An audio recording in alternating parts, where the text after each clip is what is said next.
Alguma vez na sua vida você já ouviu falar no termo transhumano ou transhumanismo? Sabe o que isso significa?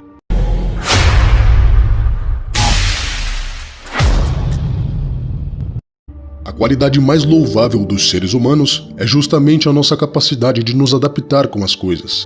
Isso porque é de nossa natureza enfrentar os desafios e expandir nossas capacidades físicas e mentais. E nessa busca por aprimoramento, o homem desenvolveu a capacidade de criar ferramentas que o ajudasse a quebrar suas barreiras e realizar trabalhos que antes, sem o seu auxílio, era quase impossível ou extremamente trabalhoso de serem realizados. Ainda que tenham sido criados uma imensa variedade de instrumentos para nos auxiliar, o fato é que nunca deixamos de ser seres humanos. Isso é, continuamos sendo sempre 100% humanos. No entanto, ao longo das eras, devido ao desejo do homem expandir suas capacidades, a ciência, tentando compreender de maneira lógica nossa existência, acabou desenvolvendo diversas teorias em que nós estamos em constante evolução, sendo ainda mais comum a teoria de Darwin, que embora os livros escolares nos digam que viemos dos primatas, de maneira tendenciosa também ocultaram os estágios anteriores de tal teoria, que ao ser observada em sua totalidade, nos mostra não só uma suposta evolução, mas também uma suposta mudança de espécie, visto que na teoria toda a vida se originou da água. Em outras palavras, um ser aquático não só evoluiu de forma a sobreviver na água, mas também transformou-se em um ser terrestre ou aéreo. Essas explicações parecem não fazer sentido com o assunto do vídeo, mas desde pequenos fomos condicionados de que estamos em constante evolução. No entanto, desde que se observa, parece que estamos estagnados ou que não temos mais para onde evoluir, como se tivéssemos chegado ao ápice da nossa evolução. Tudo que nos impede de transcendermos este limite é a nossa própria humanidade.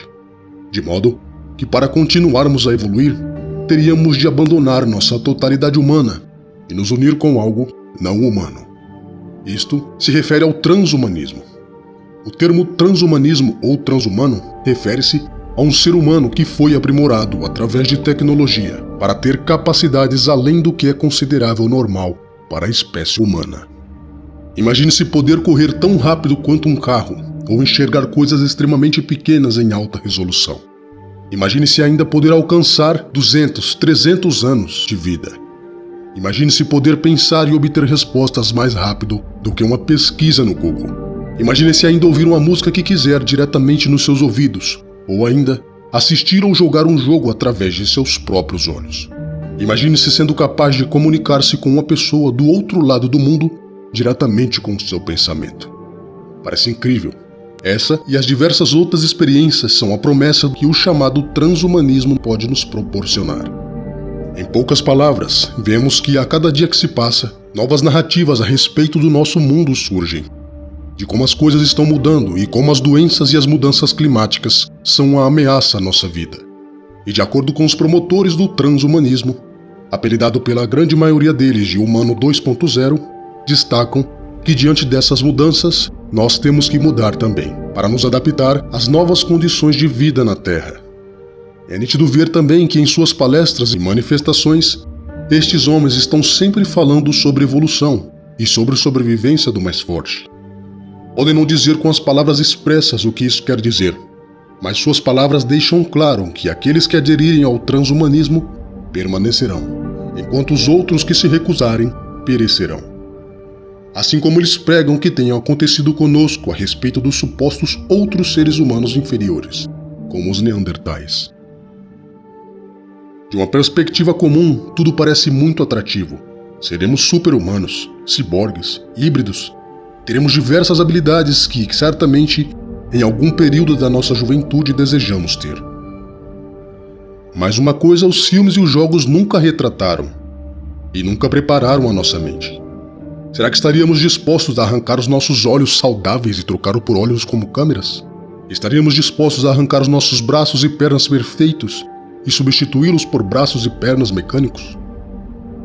Não se engane. Embora pareça horrível, há muitas pessoas dispostas a se submeterem a isso, negando seus membros saudáveis por outros aprimorados. Chegará um tempo em que somente aqueles que compreendem o verdadeiro valor do nosso ser irão se opor a essa ideia. Aqueles que desejam permanecer íntegros e que se guardarão para as promessas feitas pelo nosso Criador, do qual somos a imagem esculpida de sua semelhança.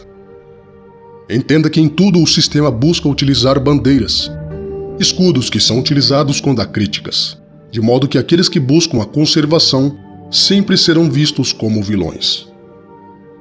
Se voltarmos aos cenários dos jogos e dos filmes, veremos que quando o transhumanismo é abordado, sempre vemos o personagem com membros comprometidos, incapazes de serem restaurados, de modo que a única alternativa viável é substituí-los por outros. Do mesmo modo, isso é feito na vida real.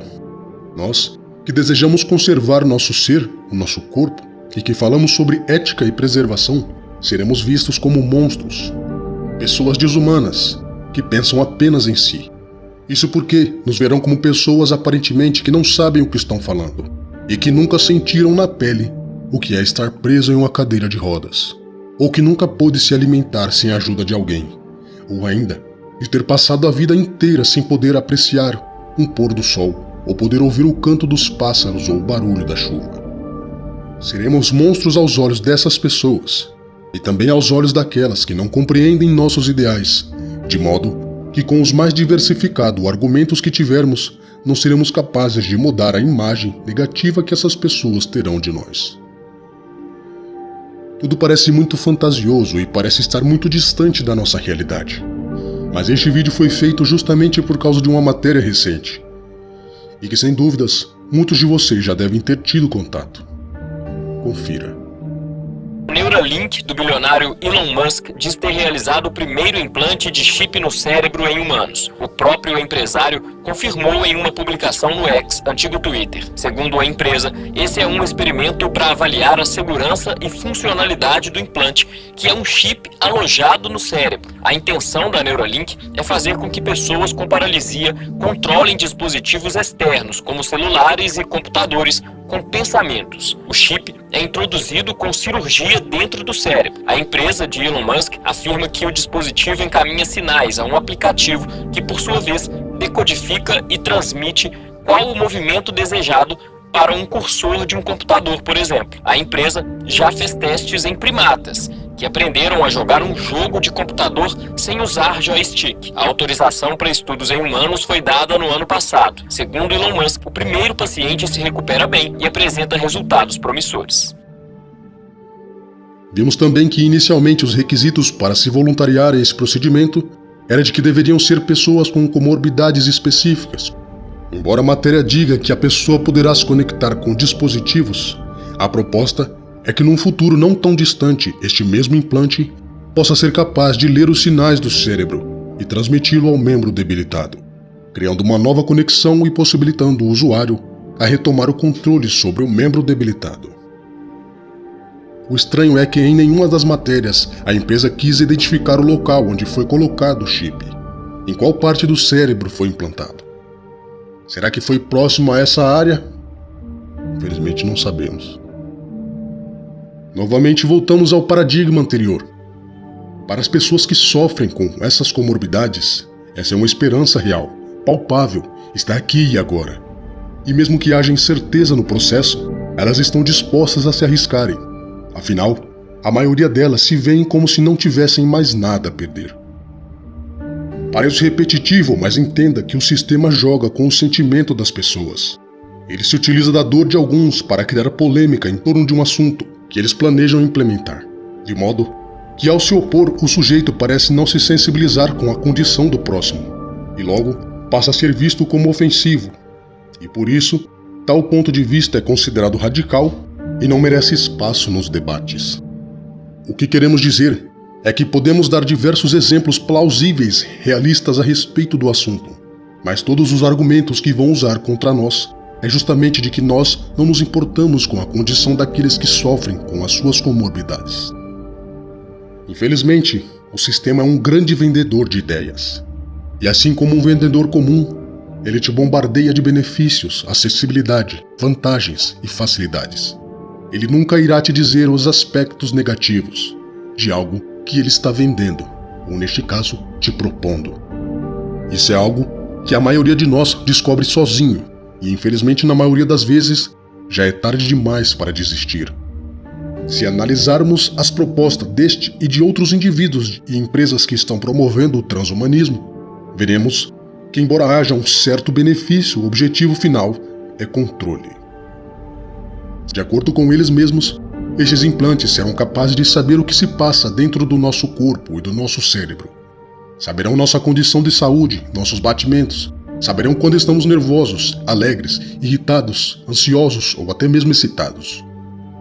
Saberão que tipo de propaganda nos agrada, o que queremos ouvir, tudo isso sem dizermos uma palavra, de forma aparentemente normal. Existem pessoas trabalhando dia e noite para saber mais e mais de como o nosso cérebro funciona, e também meios de controlá-lo. Embora eles usem o termo hackear em vez de controlar. Pode parecer absurdo os exemplos que vamos dar adiante, mas são totalmente plausíveis e possíveis de acontecer. Falaremos de acordo com as próprias possibilidades que o sistema oferece. No entanto, vamos explorar suas desvantagens, o que eles nunca dizem para nós. Imagine o cenário. Implantes de biochips é uma realidade agora, e com a ajuda da inteligência artificial, estes chips podem ler os sinais elétricos e convertê-los em letras, palavras, imagens, sons e vídeos. Com isso, o sonhado plano de devolver uma vida digna para aqueles que sofrem com comorbidades tornou-se realidade. O chip é capaz de enviar sinais específicos para membros debilitados e estabelecer uma nova conexão, possibilitando a reversão de inúmeras deficiências, tanto físicas quanto mentais. Com o auxílio dos biochips de inteligência artificial, pessoas paraplégicas, tetraplégicas, puderam voltar a andar e movimentar os seus membros, embora a maioria das pessoas preferissem substituí-los por membros mecânicos. Pessoas com autismo, Alzheimer e síndromes ligadas ao cérebro foram corrigidas pela inteligência artificial integrada. É claro que com isso as pessoas passaram a estar com as suas mentes conectadas diretamente à internet, e seus pensamentos, palavras, gostos, lembranças passaram a ser armazenados na nuvem. Além disso, todos podem fazer uma pesquisa no Google e obter respostas instantaneamente no próprio pensamento. É claro que todas essas vantagens não são de graça. No início, só os ricos podiam pagar, mas as empresas desenvolveram métodos para baratear e tornar acessível a todos. Então os pobres pagam com dados que as empresas julgam serem relevantes para os negócios. Os dados são coletados para proporcionar uma propaganda personalizada para cada indivíduo. Não precisamos de cartão de crédito ou celular para enviar dinheiro, pagar as contas, receber os benefícios do governo.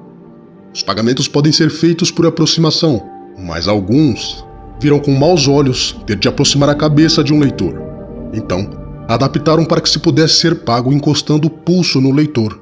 Isso deixou o pagamento mais prático e menos constrangedor. Infelizmente, o emprego é escasso, já que as máquinas com inteligência artificial fazem a maioria esmagadora dos trabalhos. Mas o governo criou um programa de emprego para que as pessoas não ficassem única e exclusivamente dependentes dele. O único requisito é que, para trabalhar, o indivíduo deveria possuir membros robóticos, como braços, pernas, em alguns casos colunas mecânicas, já que teria de pegar peso assim como as máquinas. E para estar apto, a pessoa teria de passar por um treinamento, e um programa com as coordenadas do trabalho seria instalado no chip, de modo que a pessoa pudesse ligar o piloto automático enquanto seu corpo estivesse trabalhando. Ela poderia ouvir uma música, assistir um filme, conversar com pessoas nas redes ou até mesmo dormir. Agora que você compreende mais ou menos como é o mundo que eles estão nos apresentando, vamos continuar a nossa visão, apontando agora as falhas e as desvantagens que as pessoas terão de aderir. É claro que com isso a vontade das massas estaria sob o controle das empresas. Embora cada um veja uma propaganda diferente, todo mundo compra as mesmas coisas. Todos têm acesso ao mesmo tipo de informação, mesmo dentro da sua bolha social, de modo que a informação possa agradar a todos, apontando benefícios personalizados para cada indivíduo.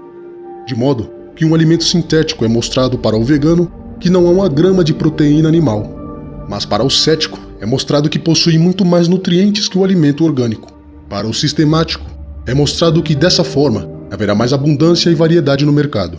E para o pobre é mostrado que este alimento será mais barato que o convencional.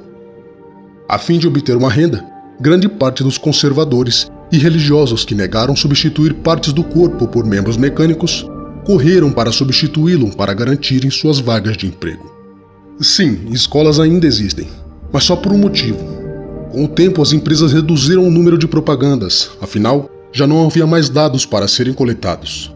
Por isso, o governo criou o programa Economia de Dados, onde cada pessoa teria um limite de processamento mensal, que se renovava no último dia do mês, mas o limite dado pelo governo é tão baixo que mal dura 15 dias, e as pessoas ficam com a inteligência artificial extremamente reduzida e sem terem acesso livre à internet, pesquisas, músicas, filmes e comunicação. É por isso que a escola ainda existe, para que as pessoas possam aprender, falar, ler e escrever sem o auxílio da inteligência artificial. Mas os que frequentam a escola, embora seja a maioria, são vistos como primitivos, inferiores. Por causa disso, essas pessoas não têm acesso a diversos estabelecimentos e áreas da sociedade. É verdade que a criminalidade diminuiu, já que o biochip é capaz não só de neutralizar o criminoso após uma ordem da polícia, mas também de fazê-lo se entregar após o crime, além de possuir e fornecer todas as provas do mesmo. É claro que as leis são justas, não há homens corruptos fazendo leis. A inteligência artificial é o próprio juiz. E mesmo que você pareça estar certo, ela faz você entender que é culpado, extraindo provas em áudio, vídeo e fotos do seu chip, que nem você mesmo sabia que tinha. Talvez não tivesse, mas quem vai falar contra a inteligência artificial que sabe de tudo? Com isso, a censura chegou na mente de todos, visto que qualquer ideia ou pensamento contrário ao governo ou consenso da narrativa oficial dos fatos é considerado crime. Também é considerado crime depositar a confiança ou ter esperança em algo que não seja o governo ou a inteligência artificial. E o próprio chip te denunciará para as autoridades caso você esteja contrário a essa narrativa. Algo que eu e você sabíamos até semana passada desapareceu de nossa memória, porque não se adequaram às diretrizes. Pensar sobre elas também é considerado crime. Demos aqui um pequeno exemplo e por mais que pareça estar virando um roteiro de filme, queremos que você entenda aonde isso pode chegar. Veja como o controle seria grande.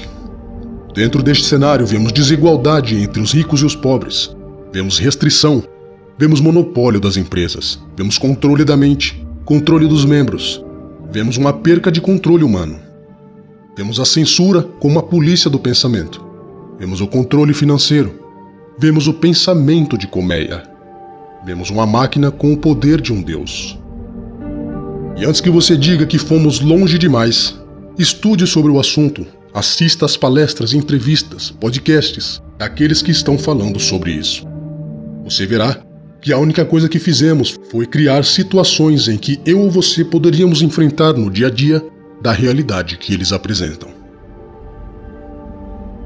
As escrituras também mencionam um período onde um ser surgirá, alguém que é comumente conhecido como Anticristo, o Antimessias.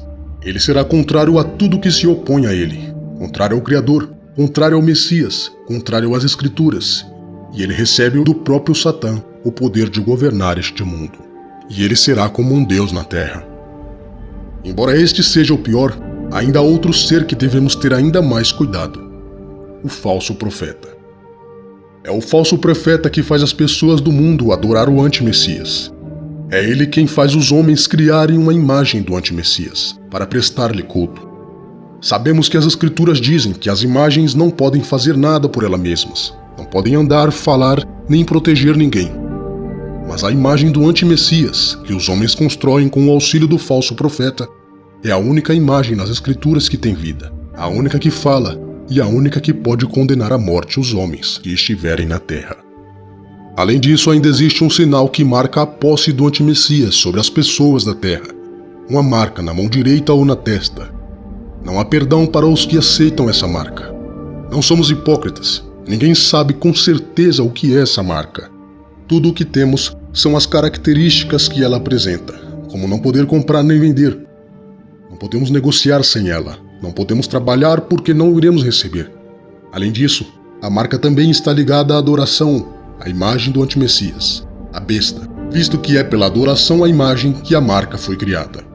Ou seja, é claro que existe todo um sistema aparelhado, com sua própria moeda, com suas leis, com sua religião e com seu Deus, e quem não estiver de acordo será eliminado. Pense sobre tudo que já falamos aqui no canal, sobre o dinheiro digital, sobre a inteligência artificial, sobre a marca da besta, sobre a imagem da besta, sobre seus dados e agora sobre o transhumanismo. Entenda que tudo faz parte de um grande sistema inteligente e aparelhado. Este é um cerco preparado para pegar você. Haverão diversos tipos de armadilhas. Quanto a você, irmão, que sofre com alguma comorbidade, talvez eu não entenda a sua dor, mas minha opinião não é contra você se recuperar. Pelo contrário, você foi criado à imagem e à semelhança de nosso Pai Celestial. E Ele nos fez uma promessa através de seu Filho, Yahushua, Jesus, de que um dia Ele fará todas as coisas novas. E não haverá dor, não haverá doença, não haverá tristeza, nem morte, nem deficiência alguma. Todos seremos perfeitos, e nosso Pai enxugará as minhas e as suas lágrimas naquele dia. Mas você tem que confiar que Ele pode curá-lo. As soluções que o homem oferece sempre têm um preço, e neste caso não é apenas o controle. Veja, tornar-se um transhumano ou um humano 2.0, como eles dizem, é alterar a sua essência. O Criador nos fez perfeitos como somos. Tudo que o homem toca com a intenção de torná-lo melhor, o que ele faz realmente é destruir e prejudica a natureza. Por que conosco seria diferente? E para você que tem fé, entenda que isso não é só físico, mas há algo espiritual também. Em outras palavras, o transhumano já não é a imagem e a semelhança do Criador, mas ele passará a ser a imagem e a semelhança de outra coisa. Espero que você tenha compreendido essa mensagem e que o Criador proteja cada um de vocês. Até a próxima.